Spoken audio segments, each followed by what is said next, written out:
Hello and welcome to the Friday Football Show. I'm Alan Saunders for Pittsburgh Sports Now. Thanks for joining me for the second episode of this show. We're going to talk all levels of football in Pittsburgh. And, this week has not been an outstanding week for the fine football fans of this city as the Steelers went to Cleveland for their first game of 2018 and came away with a tie from the shores of Lake Erie. And Pitt was absolutely throttled at Heinz Field by Penn State 51-6 on Saturday. And since then, the news hasn't gotten any better with Ben Roethlisberger and David DeCastro both suffering injuries in that game against Cleveland that have come out to be significant since then. So it's been a tough week for Pittsburgh football fans.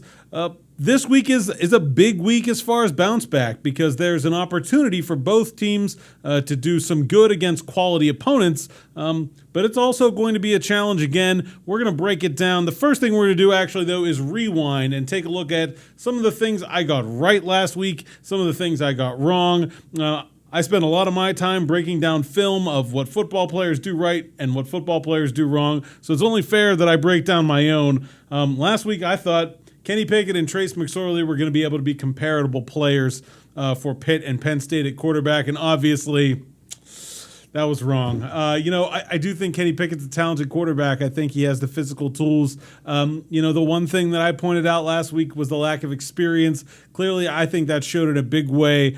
Pickett did not have a good game, threw an interception, only had about 55 yards passing. Trace McSorley was everything you want a quarterback to be in a road game where there's poor conditions. He didn't need to make the big play. He was just efficient, moved the chains, didn't turn the ball over, and did everything that he needed to do for Penn State to win that game. I also thought Pitt was going to have a bigger home field advantage. It was a loud environment at Heinz Field, probably the loudest I've ever experienced in that building for a college football game.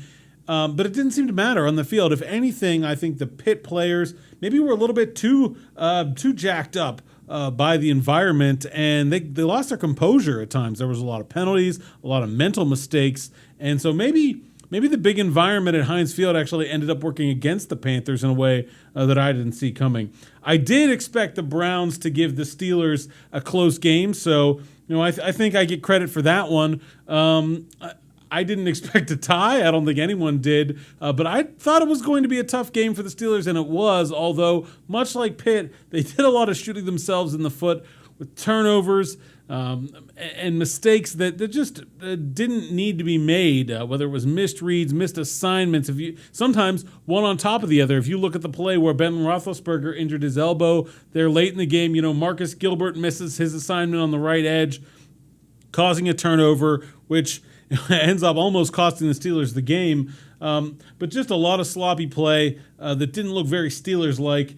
And then I also thought the Steelers' defense wasn't necessarily going to be able to hold down a lead. And while the Steelers did give up a lead, I don't really feel like it's fair to put a lot of it on the defense. The turnovers just gave Cleveland too many opportunities. We're going to call that one an incomplete because I'm still not sure if given, say, a 14-point lead in the fourth quarter, this Steelers defense is going to be able to play the kind of pass defense against NFL offenses that's required in that phase of the game. I just haven't seen enough from the personnel they have in there, whether it's a John Bostic, a Morgan Burnett, a Terrell Edmonds, at the safety and inside linebacker positions, to feel really confident that if the Steelers go up a couple scores, game's over. I don't feel that way. I don't think a lot of other teams feel that way either. You look at the Thursday night game, and the Bengals pretty much had the Ravens put away and then ended up sweating it out in the last few minutes. So that's not an uncommon problem. But I do think it's a problem with the Steelers team that's still unsolved. We're still not sure that's going to be a unit that's going to be able to lock down games, and they've got a pretty tough assignment this week. We'll get right into it. Here's the primary weapons for the Kansas City Chiefs in the passing game, and they're uniquely situated to exploit those very deficiencies. Let me get that out of there for you. So you have Tyreek Hill, who's a wide receiver sort of in name only. He plays out of the slot. He goes in motion. He lines up in the backfield. His whole role is to utilize mismatches in the defense They get him against a linebacker, they get him against a safety, and he's far too athletic for those kind of players to cover him. He's a serious problem. As you can see, 15.8 yards per reception last season on 105 targets.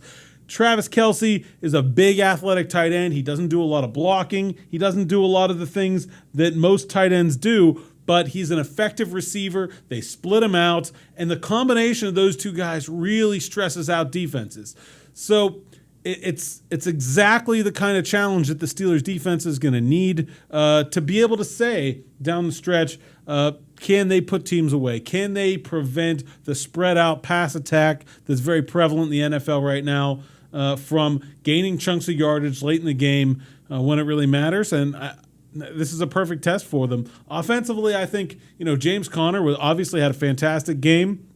But he and Ben Roethlisberger were sort of both symptoms of the same problem in turnovers. I think if the offense can minimize the turnovers, Conner looked like he was able to replace Le'Veon Bell to an extent that is acceptable for the offense to play at a high level. I don't think he's a Pro Bowler. Maybe I'm wrong, but he's certainly good enough for the Steelers to play good offense when he's in the game. I think you'll see more of Jalen Samuels, who's a player that I really, really like, that does a lot of things really well as far as blocking, as far as going out into routes and being able to flex out, and more of the role that Le'Veon Bell plays as opposed to Conner, who's more of just a straight-ahead running back. And Ryan Switzer also last week was lined up in the backfield a couple times, took a carry. He can run the jet sweep. He can do some different things with that offense. So I expect the Steelers' offense to rebound in a big way. There's too much talent there for them to play as poorly as they did against the Browns. But I do expect this again to be a close game. The Vegas line here has the Steelers favored by 4.5. And, I think it might be closer than that. The Chiefs this is going to be a tight game. It's going to be a one-score game, I think. I think the Chiefs are good enough to win this game, certainly. And so it'll be another test. It'll be a bigger test than the Steelers had in week 1, and an important one for them to say that if they're one of the best teams in the AFC, this is the kind of game at home that they need to win. And even early in the season, you don't want to start 0-2 and or 0-1-1, but it feels like 0-2 because that loss against Cleveland, or that tie against Cleveland, is sort of going to count as a loss as other teams beat the Browns in their AFC and divisional tiebreaker. So it feels like 0-2 for the fans, and it almost sort of counts like 0-2 in the standings because of the way that tie break could end up hurting them going forward. That's what I have for the Steelers. Let's move on to the Pitt Panthers, where things are not any rosier. Actually, in fact, they might be worse off. Pitt was absolutely annihilated against Penn State. It wasn't a close game after the third quarter. It was close in the first half, but Pitt just made too many mistakes. The good news is that a lot of Pitt's mistakes look correctable. There was not necessarily, at least in my eyes, some huge deficiency of talent up against the Nittany Lions. It was just a deficiency in execution. And, the lack of execution for an important game at Heinz Field is obviously concerning. At least that's a problem that's able to be fixed, as opposed to if Pitt had just played their best game and came up that short against Penn State. I think that would actually be far more discouraging from Pitt's standpoint. I want to bring out what I think is an interesting matchup in this game this week. Georgia Tech has switched from a 4-3 front to a 3-4 front, and they've done it because of this young man here, Kyle Cerge-Henderson, and he's there on the right. He's a big dude. They list him at 298. I wouldn't be surprised if he's bigger. And in the 3-4, he's going to line up dead over Jimmy Morrissey, Pitt's center, who's a former walk-on who's acquitted himself very well. He's a technical player, but he's not the biggest guy. Even at 6'3", 300, that's pretty big for a center. But I think Cerge-Henderson is a more physical player. So I'm interested to see how this matchup is going to go. And obviously, Pitt fans aren't seeing a lot of Georgia Tech. So I cut up some film here of what Cerge-Henderson does really, really well in the middle of this Georgia Tech defense. So here we have, this is against South Florida last week, and he's right there lined up over the center. And what he's going to do is just move the pocket back. So when South Florida's quarterback tries to step up, There's no room, and he gets I believe it's a couple yard sack here. Stuff that we've seen to his receivers. See that there's nowhere to go step up, and that was actually a double team. And you'll see, he's a big guy, but he's also an athletic guy.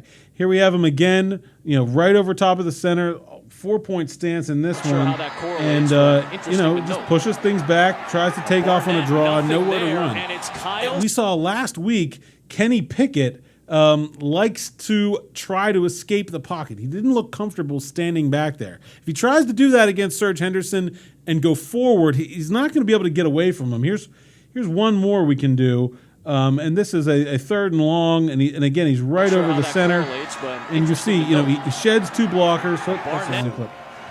There he goes. In this one, he actually goes outside of the blocker, leaves the A gap, uses his athleticism, goes around, makes another sack. He had, I believe, 2 sacks and another tackle for a loss there against South Florida last week. He's a dynamic player.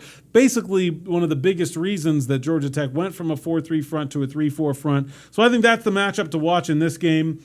It's really interesting to me. And obviously there's a lot else going on with Pitt, from special teams to who's going to be the holder to the penalties to stopping the Georgia Tech option attack. It's certainly not going to be an easy week for the Panthers by any stretch of the imagination. I do think that they're poised to have a better game. I think that Pitt played far below its talent level last week, that they'll be able to rise to closer to their true talent level this week against Georgia Tech, but it's so hard. I wrote on Pittsburgh Sports Now today that you almost have to kind of throw those lessons from Penn State, some of them, out the window, because everything Georgia Tech is going to do is going to be so different than what Penn State did. But I think that the Pitt staff has seen this attack several times now. They have a pretty good game plan against it. Nobody stops Georgia Tech from getting yards. But if you can stop them from getting a lot of points, if you can stop them from getting a short field, whether it's on special teams or turning the ball over,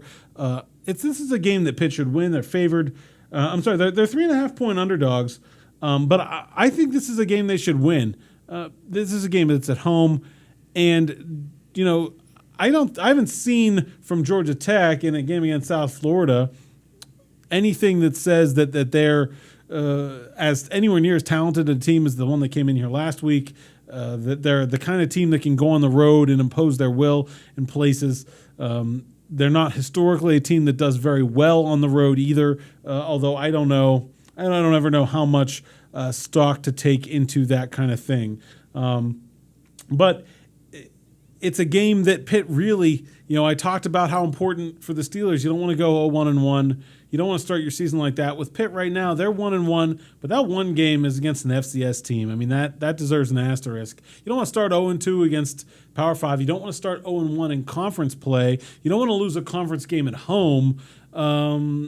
And then they go to North Carolina, a place they've never won, the following week. And North Carolina's got 2 weeks to prepare for it because their game this weekend is canceled because of the hurricane.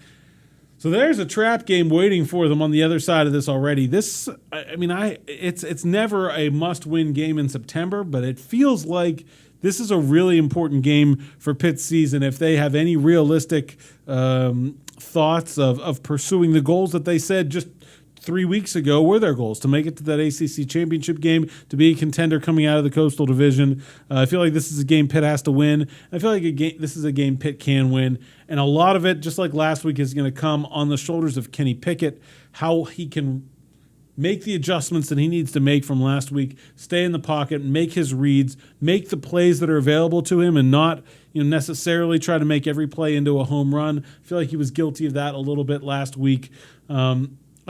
I expect Pitt to rebound. I liked Pitt in the points here, 3.5. I was big time wrong on my prediction last week, but I'll give you another one.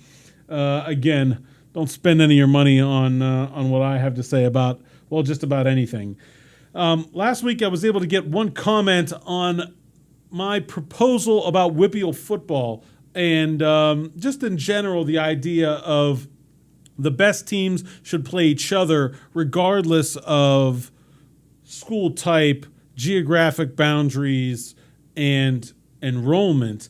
And my friend Brian Kaminsky, who is a wrestling coach in Jacksonville, Florida, and he said the promotion and relegation idea is interesting, but I feel a lot of coaches would be resistant to the change. Do you feel that the shuffling would create enough interest and parity that it might drive up attendance since teams would be more competitive? And also, would some schools having to constantly reschedule play havoc with their budgets? Yeah, I mean, that's an interesting critique. I'm sure that coaches wouldn't like it. Coaches don't like anything that's different. The hockey coaches don't necessarily love it either. The good news is the other part of it is that the coaches don't get to pick. It's the athletic directors. And I do see there being an increased interest in, maybe not the everyday game. Maybe not, Norwin versus Hempfield on Friday night, 7 o'clock, or maybe not Bethel Park versus Peters Township or whatever. But I do think it would create more of the kind of games that are the big game that people want to see. It'll create more of the big games that people will travel to see, that people will tune in when the games are televised.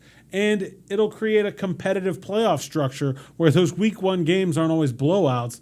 And those things, the playoff tickets, the TV revenue, those are the things that build up the athletic departments of these teams.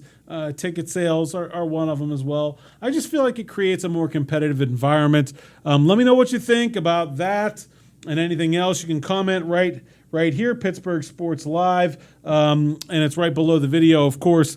Or you can find me on Twitter. At @Saunders_PGH. But we really want to get the comments here under the video going as a place where people can talk about some of the ideas I have, tell me how stupid I am when I make bad predictions. Because, you got to get in ahead of time. You can't tell me I'm dumb after I'm already wrong. You got to get in ahead of time and tell me what you think and what you don't like.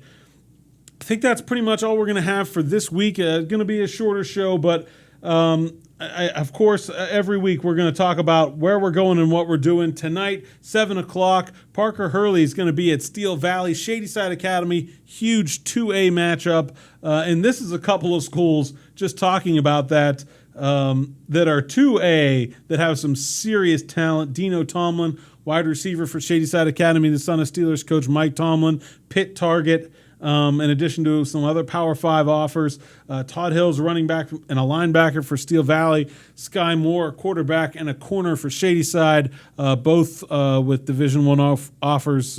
Hill is going to Howard, and Moore just picked up an offer from Rice this week. A lot of talent out there, and then Saturday at noon, Parker will be up on the Bluff. The Dukes have Dayton, big rivalry game there. Should be a very close game. These teams always play each other well. And then me, Mike Vukovka, and David Haig over at Heinz Field at 12:30 for the Steelers, Pitt and Georgia Tech.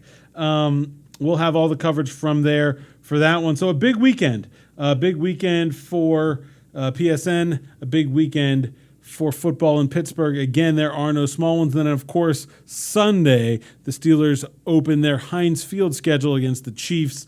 New turf down at Heinz Field. That'll be something interesting to keep an eye out this weekend. They're going to play 2 games on it, and who knows what the weather's going to be like. It's been wet and miserable most of the weekend. There's a hurricane coming, so who knows? Could be interesting. Another thing to keep your eye on.